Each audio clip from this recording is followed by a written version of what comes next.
Good morning students, welcome back to chemistry classroom once again.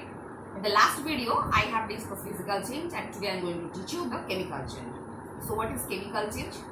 Chemical change is a kind of change in which the chemical composition of a substance is completely changed. I mean we can't get back the previous substance once again. And obviously new substances are formed. So what is chemical change? It is a change of transformation of a particular substance and we can't get back the previous substance once again. And new substances are obviously formed. So what are the main characters of chemical change? In the chemical change, it is a permanent and irreversible change. Irreversible. I mean we can't get back the previous substance. That's why it is irreversible change. Next, new substances are formed. Minimum one or more than one new substances are formed.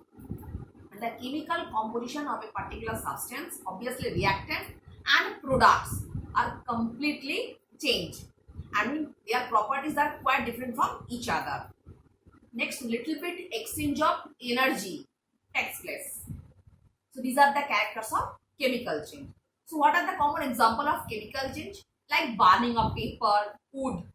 Next, cooking of food, digestion, photosynthesis, respiration, fermentation, curdling of milk, boiling of egg. These are the common example of chemical change.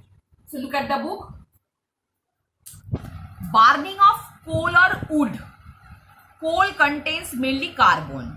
When burnt, the carbon of the coal combine with oxygen of air to form a new substance, that is carbon dioxide. And carbon dioxide is gas and it is liberated into the air. The change is irreversible. On being cooled, carbon dioxide does not get back into carbon. So what is the main fact? When we burn something, the main substance is carbon. And when we burn something, it consumes oxygen from air and produce carbon dioxide and water vapor. So two new substances are formed, carbon dioxide and water vapor. And we can't get back the previous substance when we cool the carbon dioxide. I mean carbon dioxide does not turn into carbon once again. That's why it is a chemical change and obviously a reversible change. Next, rusting. When a piece of iron is left in moisture for some time, a red-brown solid is deposited over it. Iron combines with oxygen and moisture and it turns into red-brown solid, that is known as rust. A red-brown solid, the formation of rust is called rusting. Scrap out the rust from a rusted piece of iron. You will find that a portion of iron under the rust has been eaten away. The rust form cannot be changed back to iron by reversing the condition. So that is the change of chemical change. So what is rust? Rust is the process by which rust is formed. I mean when any iron particles is exposed in open air. When any iron particles exposed in open air, it consumes oxygen and turn into red-brown solid, that is known as rust. And if we scrap out the rust from the iron particles, we can't get back the iron once again. So that is the example of chemical change. So next, the cooking of food. The taste of vegetables and pulses changes once they are cooked. This is because new substances are formed. Also, we can't obtain green vegetables from a vegetable curry or grains from cooked pulses. So the cooking of food is a chemical change.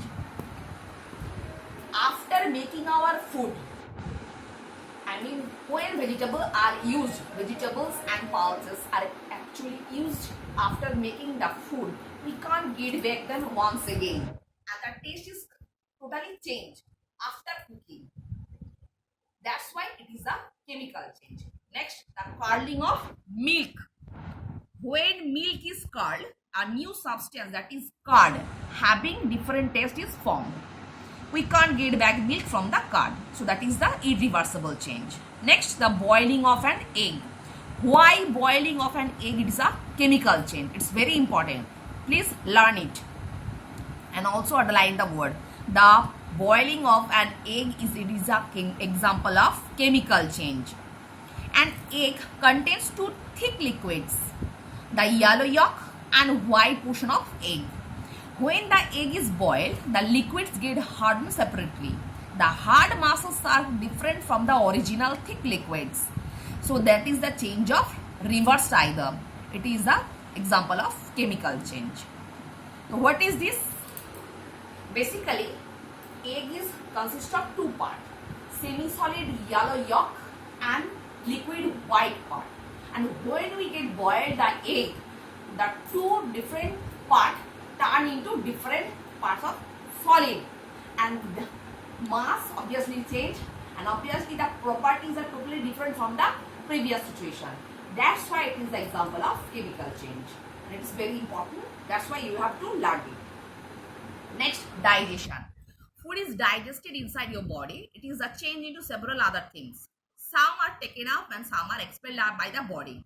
So the change cannot reverse either. Thus, digestion is an example of chemical change. Next, fermentation. In the presence of what are known as enzyme, a sugar solution changes into alcohol. So with the help of different types of enzymes, sugar transfer into alcohol. This process is also known as fermentation. And carbon dioxide is also formed in the process, and it is liberated as a gas. As a result, a fourth is formed and the liquid appeared as if it is boiled. The process is known as fermentation. So what is fermentation? Fermentation basically is a biochemical process by which, with the help of microbes and different types of enzymes, sugar turns into alcohol, and also it is released carbon dioxide gas. It is released as a new substance. So that is the example of chemical change, and obviously it is a reversible change, because after formation of alcohol we can't get back the sugar once again. So look at the book. What is photosynthesis? Green plants prepare their food from carbon dioxide and moisture in the presence of chlorophyll in sunlight. A new substance, that is glucose and oxygen, two new substances are formed in the process of photosynthesis. That's why it is an example of chemical change. Next, respiration. When we respire, the oxygen of the air we breathe in combined with glucose formed by the degradation of food in our bodies. As a result, new substances, carbon dioxide and water are formed. So when we respire, when we intake oxygen, and as a new product, carbon dioxide and water, that is formed. So it is a reversible change. That's why it is an example of chemical change. Next, the glowing of the glowing of mixture of iron and sulfur when heated. You will learn soon that a mixture of iron and sulfur powder, when heated, glows and form an altogether new substance. It does not give back iron and sulfur on cooling. So that is the example of chemical change. When we get heated, the sulfur and iron mixture, that turn into iron sulfide. So we can't get back the previous substance once again. That's why it is the example of chemical change. Next, look at the book. These are the common example of chemical change. Next, however, you must remember that the total mass of substance taking part and form in the change remain the same. In case of chemical change, the mass of individual substance, either it is reactant and product, it can be changed, but the total mass of the reactant and the product, it will be remain same. So also chemical change follow the conservation of mass law. Next, there is a difference between physical change and chemical change, and you have to learn it. A physical change is a temporary, a chemical change is permanent. A physical change is reversible, a chemical change is irreversible. No new substances are formed in a physical change. Same way, new substances are formed in chemical change. In a physical change, the mass of substance does not change, and that the mass of individual substances undergoing a chemical change is altered. So I hope you have understood what I have discussed today. And for today, up to this portion.